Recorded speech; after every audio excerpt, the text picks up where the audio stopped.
probably to seal the Trainers' Championship for Paul Nicholls as well, and beats Sunnyhillboy in a photo finish. Brilliant, brilliant run from Seabass for Katie Walsh, who becomes the highest placed female jockey ever to ride in the Grand National. Daryl Jacob puts his hands to the sky and says thank you. And Paul Nicholls had a nervous wait, and that's his reaction as he heard the result of the photo finish. He's done it, and Georgie, his wife, there, and Cornelius Lycett from 5 Live grabbing the quick reaction. And Daryl Jacob, who is an emotional man, there will be tears in the winner's enclosure. And for John Hales, who for so long didn't want to have a runner in the Grand National, he and his wife Pat now celebrate victory in the most extraordinary circumstances. There are a lot of fallers out there.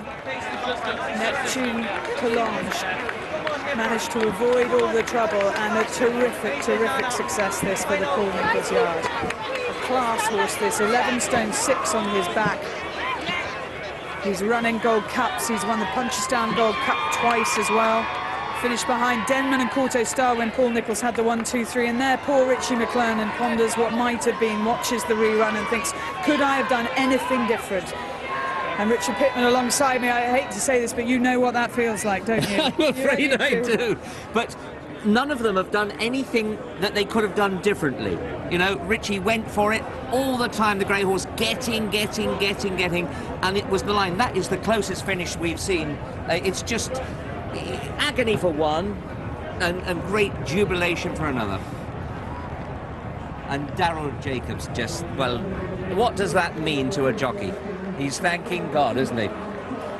Richard, I just feel so sorry for Richie McClernand, hadn't he? He had it in the bag, and then it's just snatched away from him, and I just can't.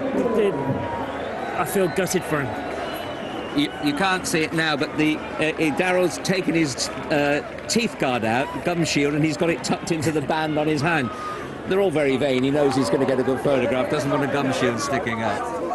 And Paul Nicholls, after all that jubilation, now just trying to take in this moment, the greatest of his training career, for all that he's achieved with Corto Star and with Denman and with Big Bucks. This a race that you can make no firm plans for, you can have no concrete expectations because so much can go wrong. But today it has gone right for this lovely grey horse, for Neptune Collonges, who at the age of 11 has won the Grand National. But you know, the toughness of these horses, 8 of them coming together across the Anchor Bridge Road, and quite a few of them in with a chance, and then it just spreads out. Very few stay the 4.5 miles. That was the one thing I was very impressed about this horse the last time he ran at Haydock. You know, he really stayed on. He nearly snatched it that day from Giles Cross, and here's John Joe's horse coming back in with Richie McClernand. What a brave race he ran. And John Joe thought he had it, didn't he? Oh, must have done, exactly. Thought he was going to win his 2nd Grand National. Synchronised, went out of the race early, but he did it a couple of years ago with Don't Push It. Nearly did it there on Sunnyhillboy, and he's such a sporting guy, you know. Do you think he thought he'd won it, Claire, looking at him there? I think his reaction there was just, gosh, my horse has run a great race. Run a great race. Richie McClernand's parents are over from Ireland to see him today. I mean, so many people get affected by this race, don't they? It's incredible. Also for the Haleses, it's what a great day for them. You know, they had some great horses over the years. I was lucky enough to ride one man for them, and superb.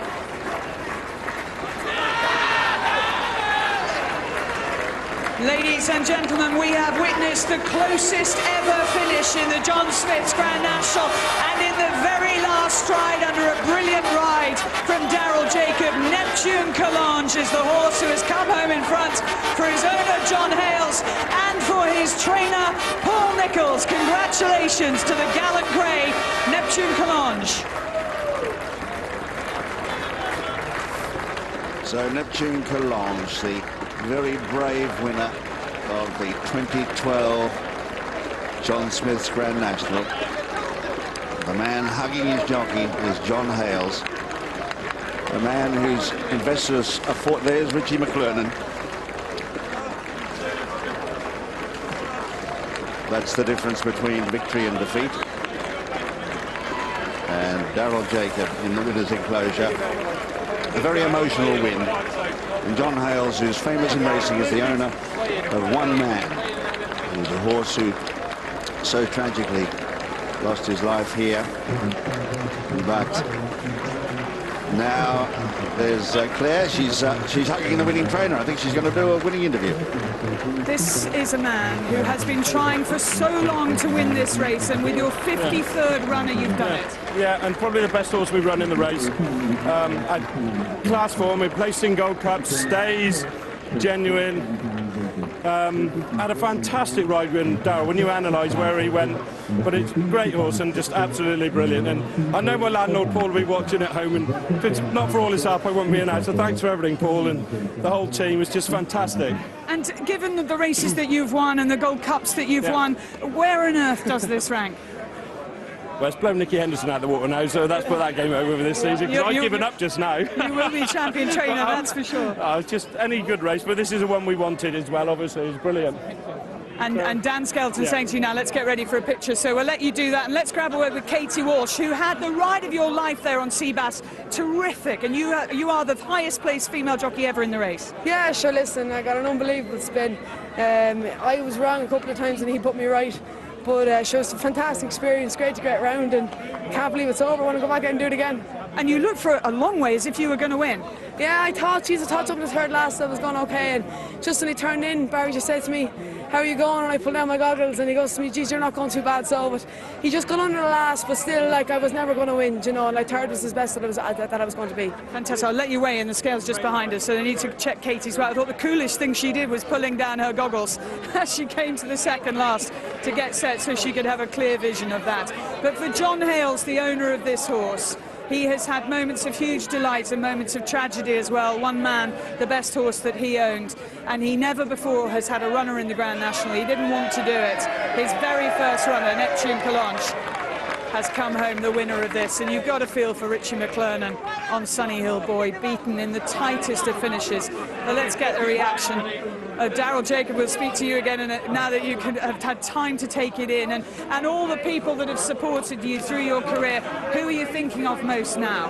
Definitely, you know, Kieran Kelly. He's been a big help to me all through my career, and before I came over here, and he's the one who told me to come over to England, and you know, this is massive for him. And you know, I'm also delighted for Robert and Sally for bringing me along the way they have, and you know, also you know, with Paul, you know, really looking after me this year. And that had to be an amazing thrill. Did you know you'd won? It was very tough, and you know, it was a very close finish. I just kept my head down. I just kept going for all he was worth. You know, and fair play to the horse. He's dug very deep today. You know, he knew the gallop he wanted to go, and he jumped from fence to fence. And that is the moment of that you can celebrate your victory. Dan Skelton whacking you on the back there as the photo finish is announced. Yeah, exactly. It was you know, it's a massive team effort, and you know, all credit to everyone down at Ditchit. You know, it's a real team effort, and you know, I'm very glad to be, I'm very lucky to be a part of it. I'm so pleased for you, Darryl. Just a great moment. Thank you very much. And also, we must offer congratulations to the winning owner, John Hales. You've been involved with an awful lot of good horses, and this has to be the greatest, but almost our most heart-stopping moment of all. Yeah, it is. You know, it's when he crossed the line, I thought he might have got it, and my first thought was, well, if he's got it, Paul's retained the Trainers' Championship, and I thought, well, thank you, Aintree, you owed me this one, but you know why, from many years ago. He split the family coming here. My wife was 50-50. Lisa, my daughter, is show jumping in Southwell. She couldn't face it. Now she's just overwhelmed with emotion down there because we've had sad memories of coming to Aintree. Got nothing against Aintree. We love coming here, and thank God today, you know, we've come up trumps. Really thrilled for you. Well done. Thank you very much indeed. Thank you.